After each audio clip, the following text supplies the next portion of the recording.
Радуйся, невесту, не невестная.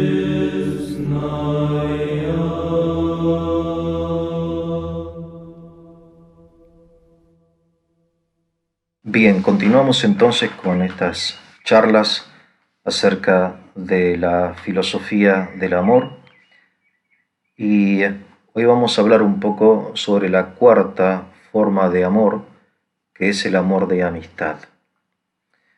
Les recuerdo que distinguimos, sin separarlas, cuatro formas de amor, que son el amor de concupiscencia, que es el amor necesidad, es el amor como hijo de la pobreza, según la expresión de Platón, es ese catalizador o intermediario entre el sujeto necesitado y la cosa necesitada.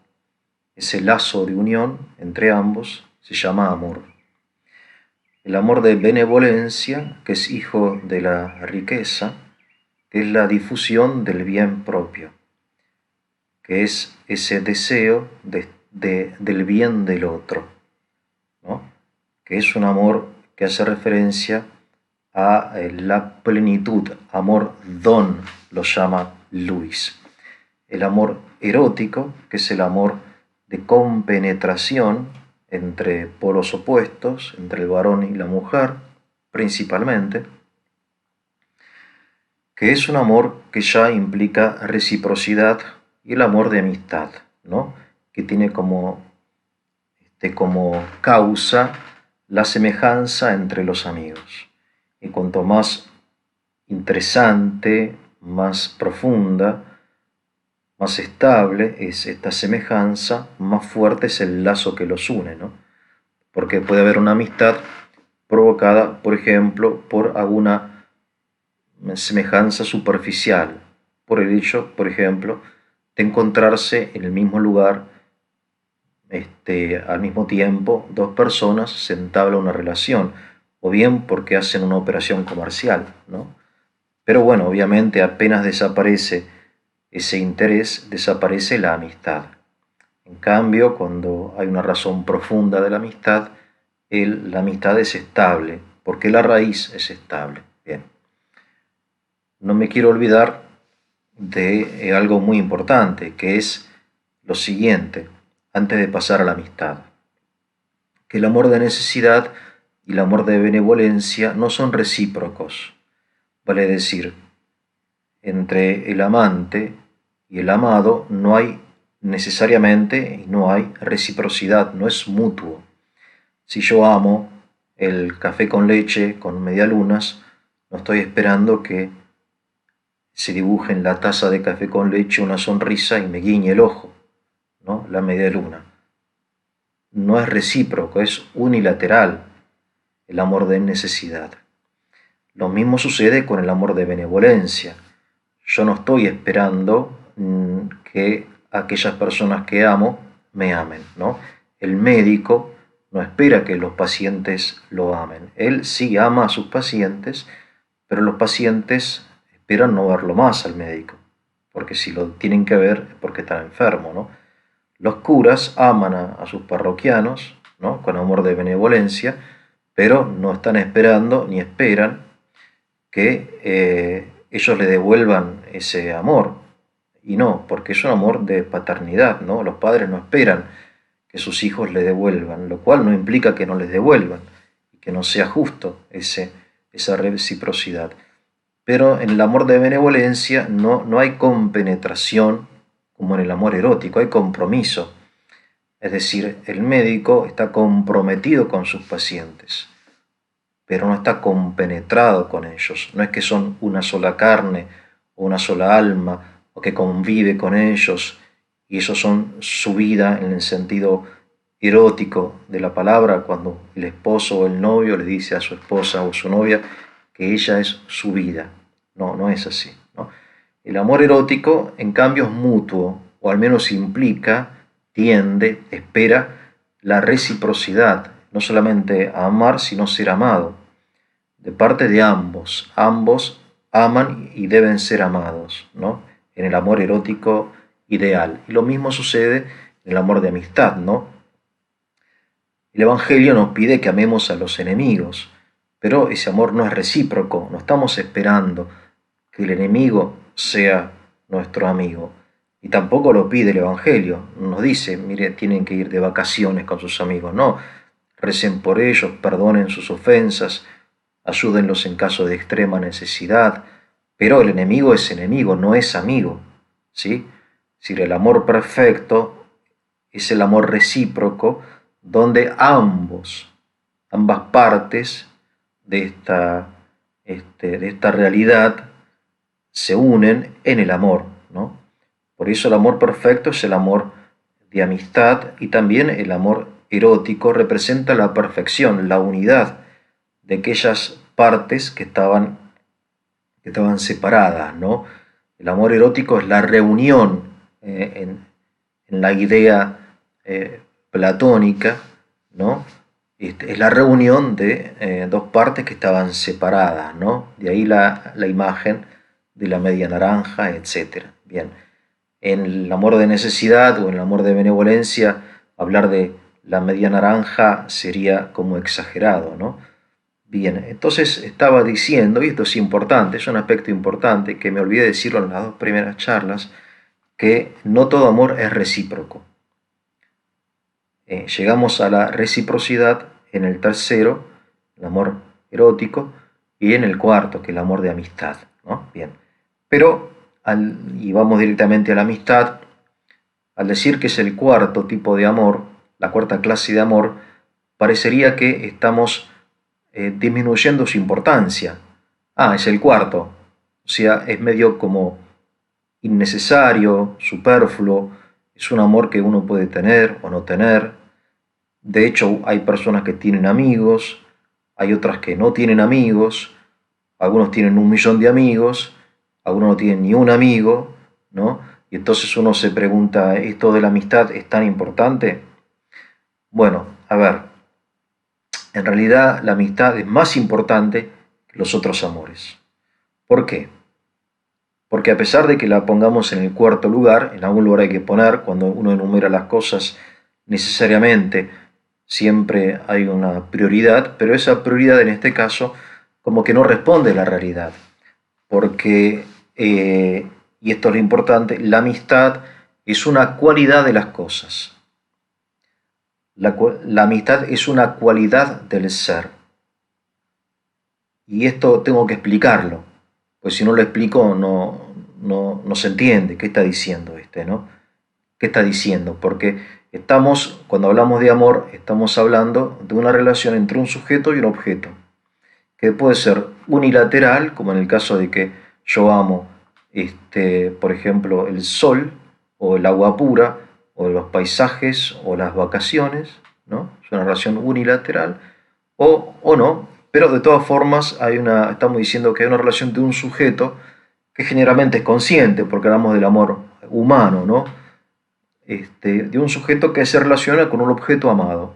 Y en el caso del amor erótico, son dos sujetos, no hay objeto, ¿no? En el caso, cuando uno objetiviza una persona, ya empezó mal, ¿no? Porque es un sujeto, no un objeto. Eso es fundamental, ¿no? Una persona. En cambio, digo que la amistad es una cualidad de las cosas. ¿Qué quiero decir con esto? Que la amistad no es algo que nosotros tenemos, sino algo que nos sostiene. La amistad es lo que nos sostiene a nosotros en la existencia. Si no hubiese amistad, no podríamos vivir. De modo que al hablar de la amistad, hablamos de algo en lo cual nos encontramos. Por eso es difícil objetivizarla, porque es como un ambiente en el cual nosotros diariamente nos encontramos. Podemos vivir, podemos existir, podemos desarrollarnos, porque hay una ley llamada la ley de la amistad, de la solidaridad, de la lealtad, de la fidelidad, como quieran llamarla, ¿sí? Pero que hace que las cosas no estén destruyéndose las unas a las otras. Hace que las cosas sean amigas entre sí. Cuando digo las cosas, estoy hablando de todo, de las cosas físicas, del mundo mineral, del reino vegetal, del reino animal y del ser humano. Y digo, esto es no algo que tenemos, uno puede tener o no tener amigos, sino es algo que nos sostiene a nosotros. Estamos ahora haciendo esta charla porque yo estoy bastante convencido, aunque no del todo seguro, de que mis vecinos no vienen a matarme. Por ejemplo, estoy diciendo una tontería, lo que parece una tontería, pero no lo es. Así como para el pez o los peces, es muy difícil objetivizar el agua porque ellos nacieron en el agua, viven dentro del agua y por eso son los últimos en notar qué es el agua y no pueden hasta el fondo saber qué es el agua. De modo semejante, para el hombre, la amistad es la realidad en la cual se desenvuelve la vida. Esto puede sonar raro, el poner a la amistad fuera de la relación sujeto-objeto, pero en realidad es importante darnos cuenta, y no es una transposición del mundo moral a lo físico, no es una forma lírica, poética, de decir que las cosas son amigas entre sí. No, es una ley del mundo físico, del mundo inorgánico y del mundo orgánico. Vamos al ejemplo más claro que tenemos a nuestra disposición, que es el ejemplo del cuerpo humano, que es usado como ejemplo en la literatura tanto religiosa como profana, ¿no? Cada parte, cada órgano es amigo de los otros, en el sentido de que la actividad de ese órgano, en su propia identidad, hace posible que los otros vivan, y los otros, mediante su actividad, hace posible que este órgano, supongamos el hígado, pueda vivir y pueda continuar ejerciendo su actividad, ¿no? El hígado hace posible la vida del cerebro, de los pulmones, del corazón, de la médula, de las extremidades, de todo, ¿no? Y todo, los demás, cada órgano, cada parte concurre al bien de cada parte, de todas las partes, y todas las partes concurren al bien del todo. Eso es amistad. Amistad en un sentido metafísico, digo, la amistad es una realidad metafísica, vale decir que se encuentra en las cosas y en lo más profundo de las cosas. Que después uno sea amigo del vecino o amigo de sus compañeros de la primaria, bueno, es importante y de eso vamos a hablar, pero lo importante es saber que la amistad no es tanto algo que nosotros tenemos, una cantidad de personas con las cuales nos tratamos y con quienes sentimos cierto afecto, ¿no? Por haber compartido algo o por compartir algo, sino que la amistad es una realidad que hace posible algo que llamamos universo. ¿Qué es el universo? El universo es, como lo dice la palabra, es unus versus aliud, es decir, es la unidad de lo múltiple, ¿no? La multiplicidad en la unidad, ¿no? O en la unidad en la multiplicidad, depende de qué perspectiva tomemos. Y esa unidad es posible, ¿por qué? Porque las partes viven en armonía, ¿no? Dependen una de otras y digamos, entre comillas, se respetan las unas a las otras, ¿no? Hay un principio en la naturaleza de armonía, y esa armonía está dada por cierta amistad de la naturaleza consigo misma, de cada parte consigo misma, eso se llama lealtad, y cada parte con las otras partes y con el todo, que se llama fidelidad. La lealtad es la lealtad consigo mismo, de la parte consigo mismo, es la amistad de identidad. La fidelidad, en cambio, es la amistad de cada parte con el todo, y con las otras partes.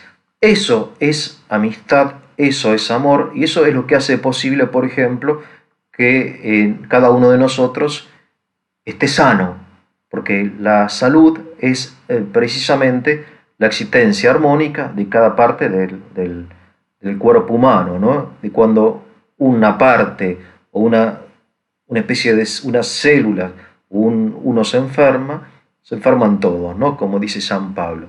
San Pablo utiliza este ejemplo, que es un ejemplo de la antigüedad clásica y yo digo eterno, para explicar qué es la comunidad humana, ¿no? En el caso del hombre, San Pablo compara los miembros de una comunidad con órganos del cuerpo. Dice, hay órganos más nobles, hay órganos más inferiores, ¿no? Hay órganos sanos, órganos enfermos, pero todos deben concurrir al bien del todo. Y eso es lo que hace posible la existencia de la comunidad. Y lo que hace posible nuestra vida aquí y ahora. El día que nosotros querramos vivir fuera de la amistad, entonces la vida sería imposible, ¿no?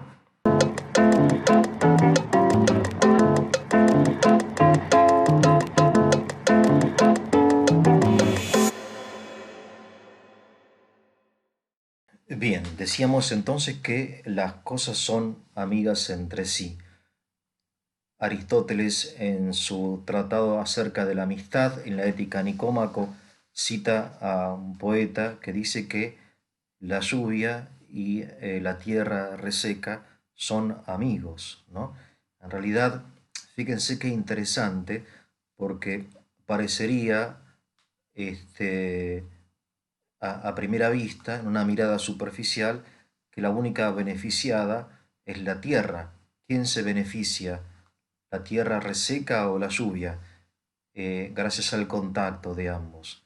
Se beneficia la tierra reseca, ¿verdad? Porque es la lluvia la que fecunda la tierra y la que hace posible que crezcan plantas y beban los animales, ¿no? Y sin embargo, cuando uno ve con mayor profundidad la cosa, es la tierra la que hace posible la lluvia, porque en la tierra se conserva la humedad que después este, se eleva, se evapora, después se condensa en las alturas y después vuelve a la tierra en forma de lluvia. Este es un ejemplo de la naturaleza que nos indica que la amistad de las cosas no siempre se revela en forma inmediata y a corto plazo. Muchas veces parecería que el beneficiado y el benefactor y los benefactores son otros, cuando en realidad los, ambas partes se benefician, ¿no? Lo que pasa, vamos al caso del hombre, en el hombre, como dicen los antiguos, y es exacto, hay un principio de soberbia que lo hace inmoderado, ¿no? Por eso creen los hombres, algunos hombres, o muchos, creemos de repente, estamos inclinados a creer que somos benefactores más que beneficiados, ¿no? Así, por ejemplo, este, un, el líder de una banda de rock, como ha sucedido en la historia del rock, cree que gracias a él la banda ha tenido fama y ha logrado éxito y dinero y premios y entonces decide convertirse en solista.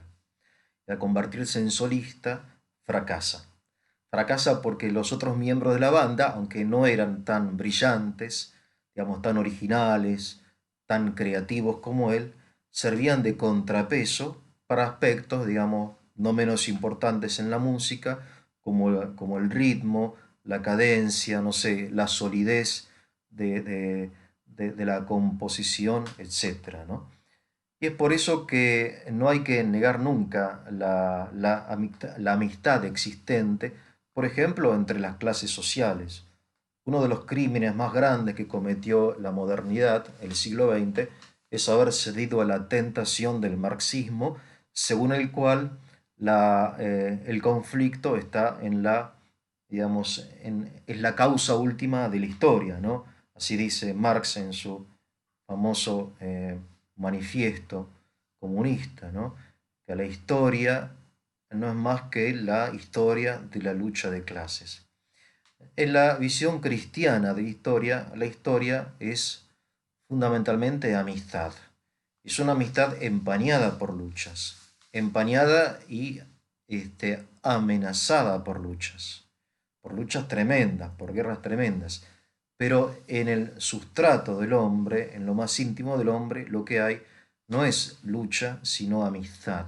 Digamos que la vocación del hombre, como la vocación de la naturaleza, es la vocación a la armonía, ¿no? Por eso nosotros, todos nosotros, nos regocijamos de la armonía natural y artificial, ¿no? Porque hay armonía en nosotros mismos, ¿no? En nuestro mismo cuerpo, hay un ritmo cardíaco, hay un ritmo también pulmonar, respiratorio, en fin, todo en nosotros es armonía en nuestro cuerpo. Y por eso cuando estamos, por ejemplo, en un bosque nórdico, ¿no? O en un bosque tropical, una selva tropical, o acá en el Tigre, ¿no? Que es tan lindo el Tigre nuestro, ¿no? El delta, y de noche uno escucha las ramas de los árboles, ¿no? Movidas por el viento, los grillos, no sé, las ranas, los sapos, los patos, etcétera, y todo es un concierto, porque la naturaleza es realmente depositaria de una armonía original, aunque no, esto no excluye que haya luchas, ¿no? Decía, uno no niega que haya depredadores y que haya, digamos, una cadena alimenticia, ¿no? Y que el más fuerte termine devorando al más débil. Obviamente que es así, es indudable, pero no es la única realidad de la naturaleza, ni la principal. Si todos nos devorásemos los unos a los otros, dejaríamos muy pronto de existir. Esa ley del más fuerte es una de las tantas leyes de la naturaleza, y la ley primordial de la naturaleza es esta que estoy diciendo, que es la de la lealtad, ¿no? De la fidelidad, de la complementariedad de las cosas y no de su lucha permanente. Digo, estos son cosas importantes que vale la pena pensar y aplicar en nuestra vida, porque siempre está esta idea, digo, ¿no? De la lucha, de la autonomía también, ¿no? Una cosa que uno lamenta en el feminismo es el olvido de que la mujer se enriquece con la presencia del varón en su vida. Hace poco fui a una médica que quedó embarazada en forma, digamos, artificial, no sé cómo decirlo, este, se hizo una fecundación y me dijo así, bueno, ustedes dentro de poco no van a ser necesarios, refiriéndose a los varones, ¿no? Porque es suficiente para la mujer recurrir a un banco de esperma. Claro, uno siente una enorme pena al ver que se pierde la enorme oportunidad, tanto el varón como la mujer, ¿no? De estar juntos. Es una riqueza enorme que, bueno, la ideología del feminismo olvida porque cree que la mujer es solamente benefactora del hombre sin darse cuenta que hay una amistad, hay un mutuo beneficio, ¿no? En la unión de los sexos. Bueno, estos son tantas y tantas aplicaciones de lo que decimos que podríamos hablarlo infinitamente, ¿no? Es decir, la literatura universal está llena de estas cosas. Me voy a permitir algunos ejemplos, también como cultura general, me parece a mí interesante, ¿no? En primer lugar, el ejemplo de la Ilíada, ¿no? Fuente de mucha reflexión. Ustedes saben que la Ilíada cuenta la historia de la guerra de Troya, ¿no? Donde se enfrentan y finalmente vencen los griegos en las murallas de Troya, ¿no? Bien, el rey de Troya es Príamo y su hijo Héctor es, es derrotado por el líder de los griegos, que es Aquiles. Aquiles eh, desafía un duelo a Héctor, que era un gran soldado, tanto como Aquiles, pero Aquiles resultó más habilidoso, lo mata a Héctor. Y Aquiles está lleno de ira, ¿no? Aquiles es como la encarnación de la ira. De hecho, así empieza la Ilíada, ¿no? Canta, no me acuerdo qué, la ira de Aquiles, ¿no? La ira de Aquiles. Y entonces Aquiles, no satisfecho con vencer a Héctor y matarlo, lo arrastra dándole vuelta a la muralla de Troya y se lo lleva al campamento de los griegos, impidiendo que los troyanos realizaran el rito funerario. El rito funerario en la cultura antigua era de capital importancia, porque era la forma en que el alma del muerto podía descansar. Podía llegar a ese lugar, que no era un lugar lindo como el cielo cristiano, pero era el lugar donde tenían que estar, de todas formas, los difuntos, que era el Hades, ¿no? Pero para llegar a ese lugar había que cumplir determinados rituales, como especie de sacramentos, si quieren, ¿no? Donde se ponían monedas para entregarle en los ojos al difunto, para entregarle al barquero, etcétera. Pues se lo cremaba. Bueno, sin ese rito, el alma del muerto no podía descansar. Y Aquiles impide que Héctor descanse con sus antepasados.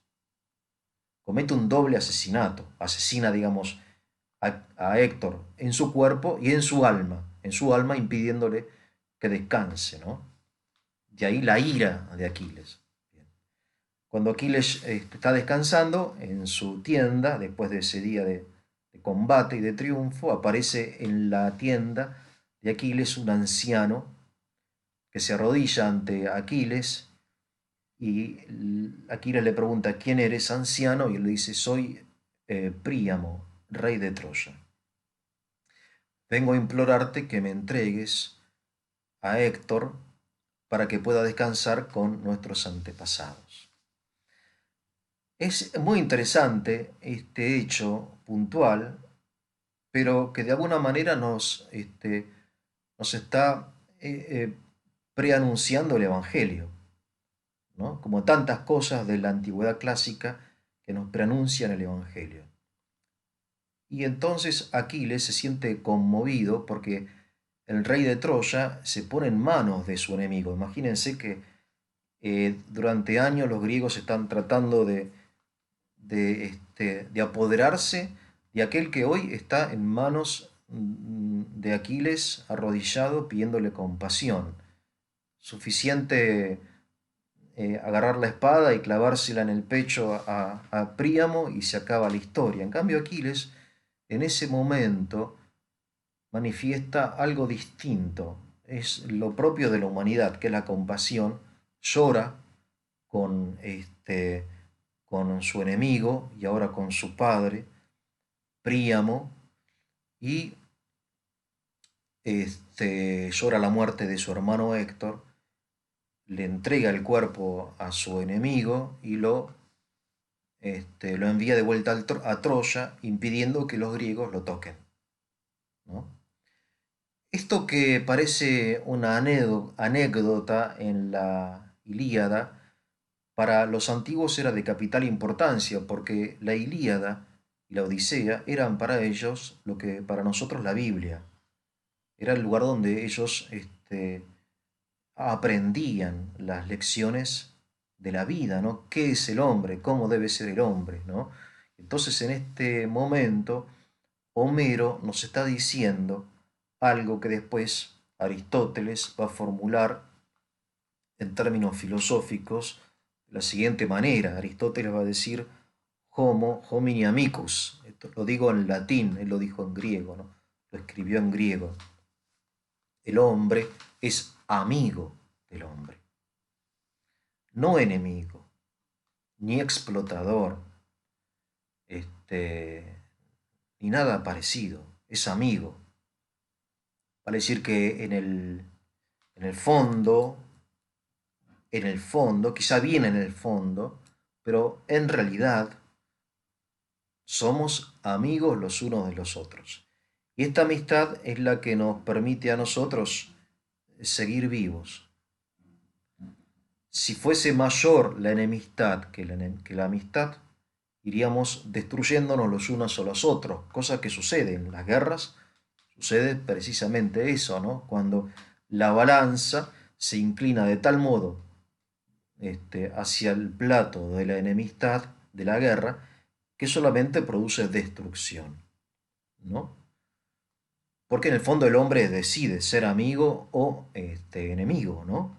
Porque también tenemos la famosa y no menos famosa frase de Hobbes: Homo homini lupus. El hombre es lobo para el hombre. Entonces uno puede preguntarse, ¿el hombre que es amigo del hombre o lobo para el hombre? ¿Quién tuvo razón? ¿Aristóteles o Hobbes? Es la libertad está sobre estas categorías. El hombre está llamado a ser amigo, pero puede ser el lobo, ¿no? Porque bueno, la existencia es, es la historia de la libertad, y entonces podemos decidir, pero en lo más profundo, vuelvo a decir, en la vocación misma del hombre, la imitación de la naturaleza, de las cosas que son amigas entre sí, cosas que observamos en todo el universo, ¿no? Y sobre esto los biólogos, los zoólogos, se explayan hermosamente y lo demuestran en forma empírica, por ejemplo, cómo se protegen aún las especies vegetales, ¿no? Y cómo se transmiten y cómo colaboran, ¿no?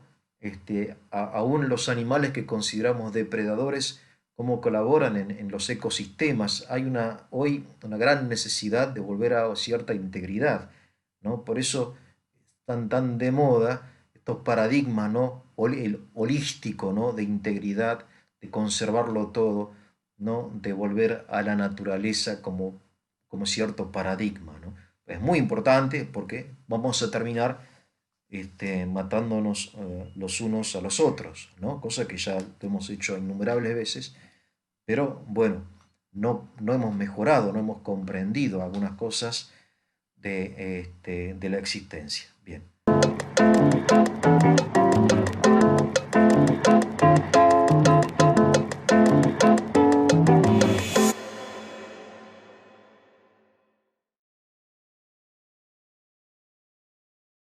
¿El hombre es amigo o es lobo? Bien, aquí Aquiles, durante el día se comporta como lobo de Héctor, porque le impide hasta descansar. Después, mediante la súplica de Príamo, el mismo Aquiles, que hoy es lobo para Héctor, se convierte en amigo de Héctor, llora su muerte y se lo entrega al padre para que pueda descansar en paz, ¿no? Otro ejemplo de la historia, me parece a mí muy interesante, que es la llamada tregua de Navidad. La tregua de Navidad es un hecho histórico ocurrido durante la Primera Guerra Mundial en el año 1914, cuando ya la línea de trincheras se había establecido entre, por un lado, Alemania y por otro lado los aliados, ¿no? Francia, Gran Bretaña, fundamentalmente ellos, sí, y sí, fundamentalmente. Y entonces estaba por un lado la trinchera alemana, por otro lado la trinchera, y en el medio un espacio lleno de humo, lleno de muertos, de cadáveres, ¿no? Un lugar desolado y espantoso, sin ningún tipo de vegetales, todo está destruido por las bombas y etcétera, ¿no? La noche de Navidad del año 1914, si no me equivoco, según la tradición de los pueblos, los alemanes o un soldado alemán empieza a cantar la canción que cantamos todos, católicos, luteranos, evangelistas, la noche de Navidad, ¿no? Noche de paz, noche de amor, en alemán Stille Nacht, empieza a cantar el alemán, bueno, y curiosamente no, normalmente, digamos, un soldado francés al escuchar la melodía la entona en su lengua materna, que es el francés, el inglés, y empieza a ese canto solitario a hacerse, encontrar eco en los otros soldados, y de repente se forma un coro en tres lenguas distintas,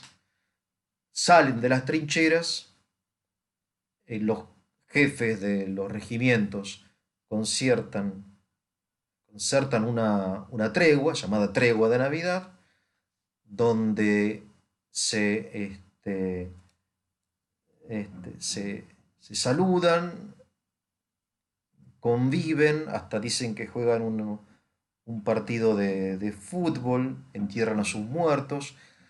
Los Beatles tienen una canción llamada este, Pipe of Peace, ¿no? La pipa de la paz o las pipas de la paz.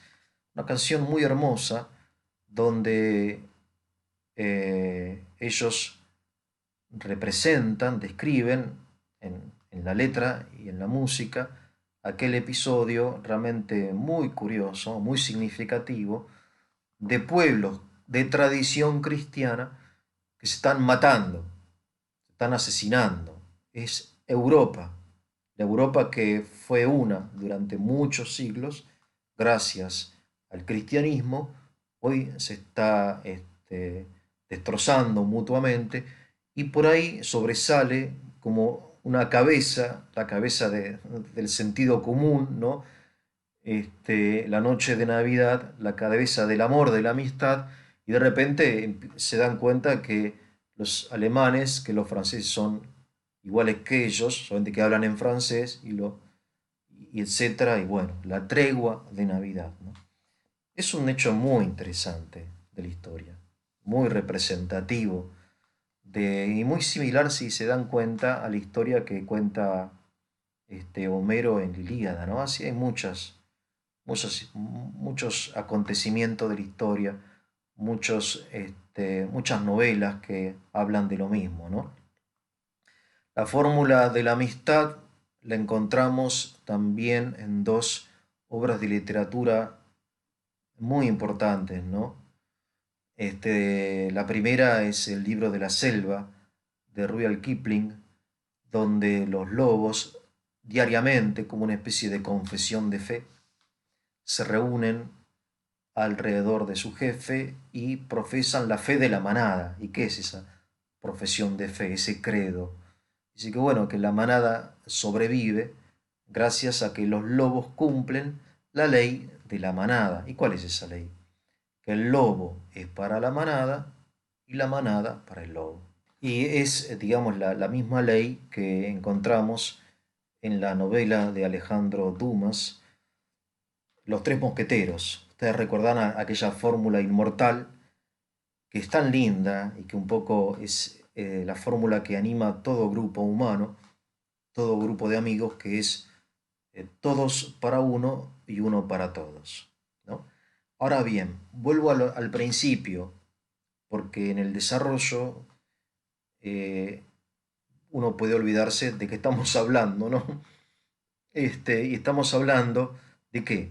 De que la amistad es una cualidad de las cosas. Y que esto todos para uno y uno para todos, más que una decisión que uno pueda tomar en relación a un grupo de amigos del colegio, es una realidad que permite que existamos.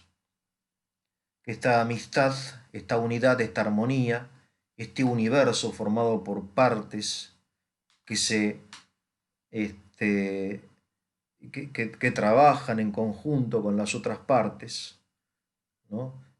Para el bien del todo, y que el todo a su vez concurre al bien de cada una de las partes. Esto no es una casualidad, no es un hecho cultural, no es una decisión que nosotros tomemos de tener amigos, ¿no? Sino que es algo muy anterior, que se remonta a los orígenes de las cosas, ¿no? A la creación misma, a la armonía, a la bondad de las cosas, ¿no? Y que esta armonía que nosotros debemos intentar conservar, entre nosotros ya preexiste a nosotros y lo encontramos en nuestro cuerpo, en las cosas, en la creación, en los planetas y en todas las cosas. Es lo que hace posible la vida. La vida es un milagro, ¿no? Gracias a una combinación extraordinaria de cosas que, bueno, que se combinan y dan al lugar la vida, ¿no? No podríamos vivir. Hay una saga que es muy interesante, que a pesar de que son películas que uno dice taquilleras, ¿no? Eh, contienen una gran sabiduría antigua. Es la saga de 12 horas para sobrevivir, o La Purga, o La Anarquía, guionada y dirigida por James de Mónaco. En esta saga, el argumento, aunque parece nuevo, se remonta a la antigüedad, al mito del chivo expiatorio. Sucede que una vez por año, los padres fundadores de la nueva república, ¿no? De la nueva nación, próspera, justa, etc.,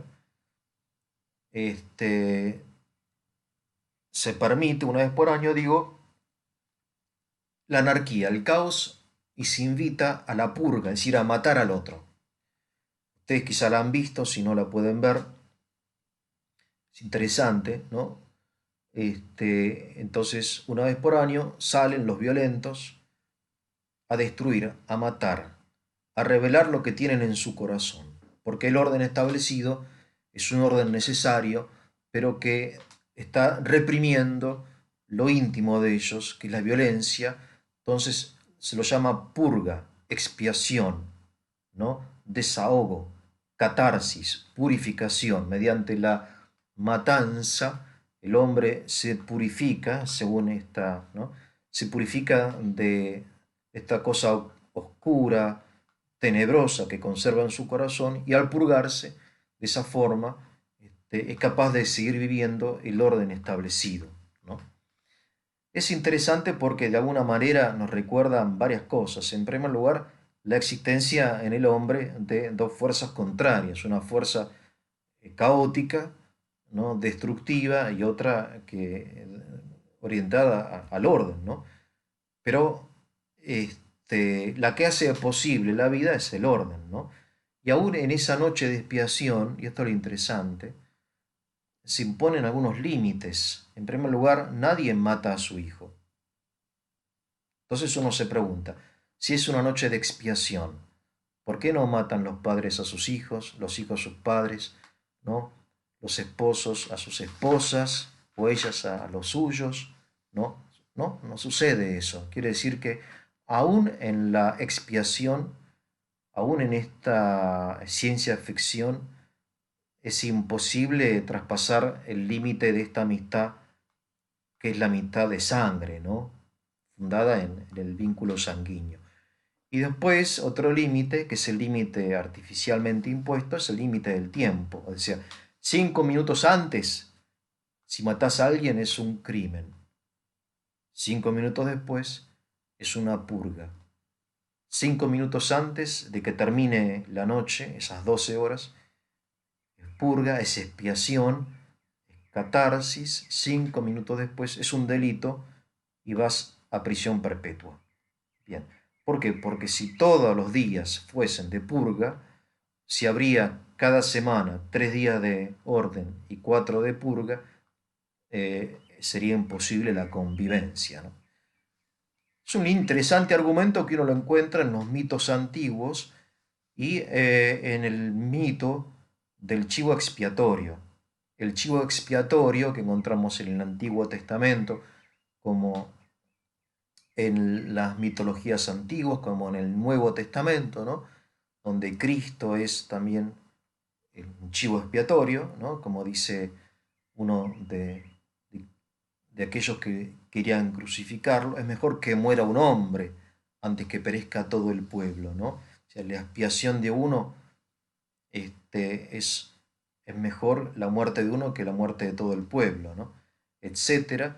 Todo esto está desarrollado en un libro magnífico que les recomiendo leer, escrito por pensador francés René Girard, titulado El chivo expiatorio, donde él desarrolla, usando mucho la literatura también, está muy bien, porque en la literatura hay mucho de filosofía, más de lo que uno cree, ¿no? Algunas veces los filósofos ven así como por arriba del hombro, ¿no? Del hombro, ¿no? Como dicen a los escritores cuando no entienden que en la literatura es donde se encarna la auténtica filosofía, ¿no? Auténtico pensamiento en forma de imagen, de personajes, pero es filosofía. Bien, entonces digo, René Girard en su libro El chivo expiatorio desarrolla el tema tan importante, donde el hombre purga estas emociones negativas que si las dejara fluir en forma espontánea, terminaría con la destrucción de todos contra todos, ¿no? Es decir, si no nos perdonamos, vamos a terminar matándonos los unos a los otros. Esa es la idea, ¿no? ¿Por qué? Porque en el fondo la realidad necesita de armonía. Es decir, la realidad sin armonía entre las partes y el todo no puede sostenerse. No se sostiene ni el universo físico, ni la selva tropical, ni el Tigre, ni el delta del Paraná, ni la ciudad de Buenos Aires, ni Latinoamérica, ni nada. Se sostiene mediante la exaltación del conflicto. ¿Que tiene que haber conflictos? Obviamente que tiene que haber, porque hay conflicto de intereses, ¿no? Siempre hay conflictos de intereses. El que compra quiere vender caro, el que vende, no, perdón, el que compra quiere comprar barato, el que vende quiere vender caro. Ahí hay un conflicto, pero se ponen de acuerdo, ¿no? Y eso es un acto de amistad, ¿no? Como decían en Rusia en la antigüedad, decían cuando discutían, ¿no? En los mercados orientales, y Rusia es un país oriental también, ¿no? Que les gusta el regateo, ¿no? Ustedes sabrán que en Oriente les encanta el regateo, pero no para ganar dinero, sino como una especie de deporte, ¿no? Y ese regateo finalmente termina en un acto de amistad. Esa amistad es un acto libre donde dos personas se ponen de acuerdo acerca del precio. Y en Rusia dicen Dios puso el precio, como si viniera un tercero, ¿no? Como después diría Smith, ¿no? La famosa esta mano invisible, ¿no? Que pone un precio, determina el equilibrio de lo justo, ¿no? Entre los intereses del vendedor y del comprador. Bien, entonces hay un conflicto, pero ese conflicto presupone cierta amistad, si no ni siquiera habría negociación, sino que habría robo, rapiña, y después ese conflicto termina en la amistad como terminan las guerras terminan en pactos de alianza, ¿no?